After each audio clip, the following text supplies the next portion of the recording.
I'm Maria Simmons, and you're watching the Wheel of Time Community Show.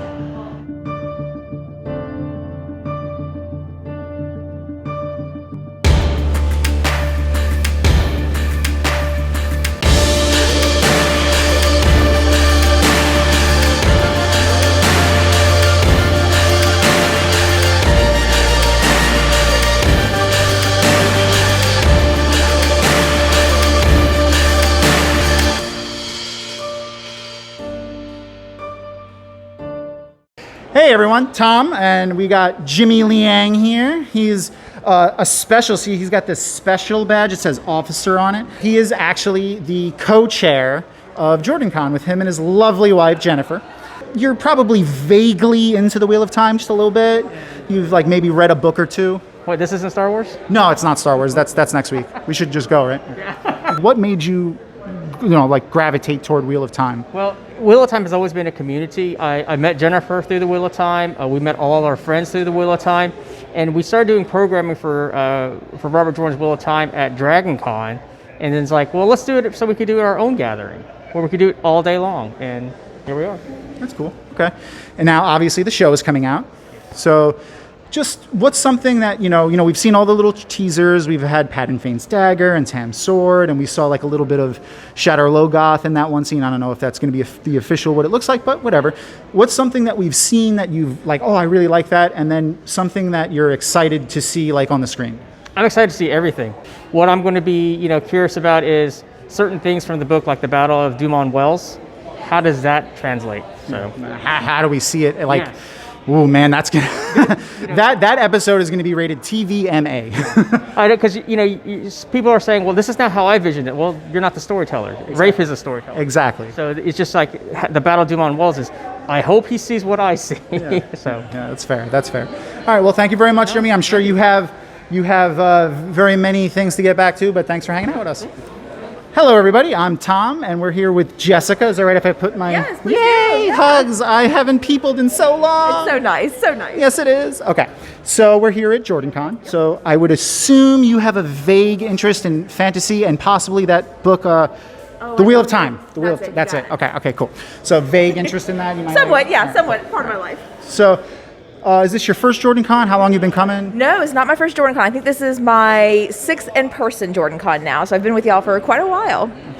That's a lot of JordanCons. It is a lot of JordanCon. Wheel of Time, Amazon, TV show. Yes. Is there something like specifically that you're excited for? More than anything, I think I'm looking forward to seeing the Aiel. Like in my head, I have just very vivid of what they look like and how they act and they behave, and I'm really looking forward to seeing how that comes to life on screen. It's many of my favorite novels, Wheel of Time is now coming, but Game of Thrones and Harry Potter and all of those things, we kind of grew up with them. So I'm really interested to see how they adapt from what's been in our head for the last 15 years to what we actually see on screen. Well, we haven't seen a casting call for, 7-foot Irish people that have very tan skin yet. So any dream casting for Avienda or Ruark or Anis? I've kept a blank slate in my mind for a reason. Smart. Because no matter what, you'll be disappointed if you try to do it. So I think that was the biggest thing when I was reading the books. I tried not to think of a certain person because I knew when it would be adapting to the series that it would never live up to it. So I've kept a completely blank slate. Well, thank you very much for hanging out. Hug, one last hug. Yay, hug. Okay. We'll see you later. Sounds good. Thank you. So, James, what do you do here at JordanCon? I am the Wheel of Time track director, so all of the Wheel of Time content goes through me. What do we have on the schedule this weekend? Anything in particular that you're proud of or want to talk about, showcase? Yeah, absolutely. No, I'm super proud. We have a couple of diversity panels. So we have a panel on queering the Wheel of Time to talk about all of the LGBTQIA plus stuff in the series. And then we also have a Not Everyone is a White Cloak panel, because not everyone is a white cloak. All right, cool. Well, thank you. See you later. Thank you. So we're here with Cooper Blackwood, the lovely, lovely gentleman. Let me just flip your badge over so everyone can see your beautiful swag. Is this your first JordanCon? It is not. This, I believe, is my 4th, not including Conline.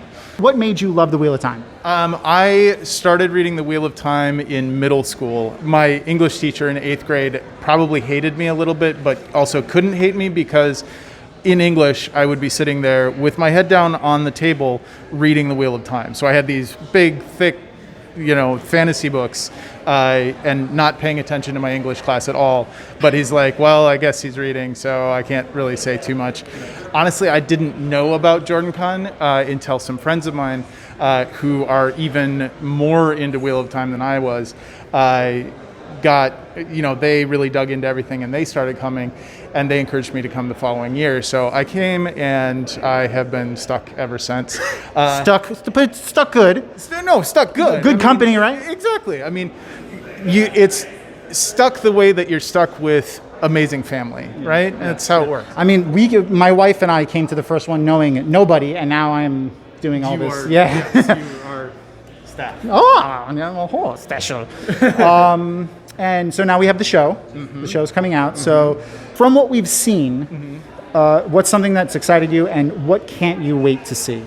To be perfectly honest, I was really excited by the opening teaser with the wheel, the Ouroboros snake. Yeah, that looked really good. Cool.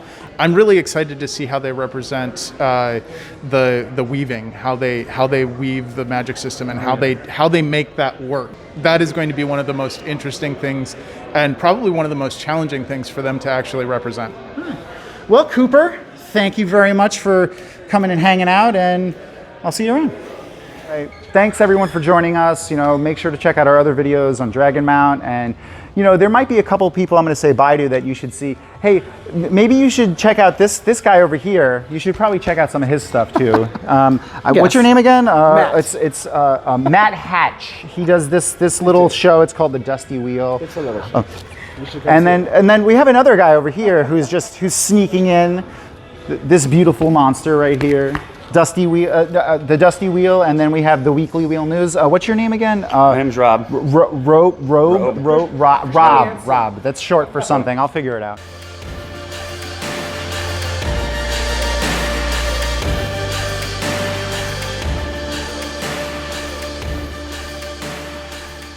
That's all for this episode. Thanks for sticking around till the end. As always, please subscribe to our channel and click the thumbs up button, or leave a comment. We like comments, especially positive ones. If you have a friend who enjoys the Wheel of Time, tell them about Dragonmount.com and our show. Special thanks to our show sponsor, Tor Books, as well as to our Patreon supporters. If you want to learn more about how our show is made and get additional insights into Wheel of Time, you can become a Patreon supporter. We have a lot of big plans for the show, and your contribution will go a long way to making them a reality. Be sure to follow Dragonmount on social media, and see you next time.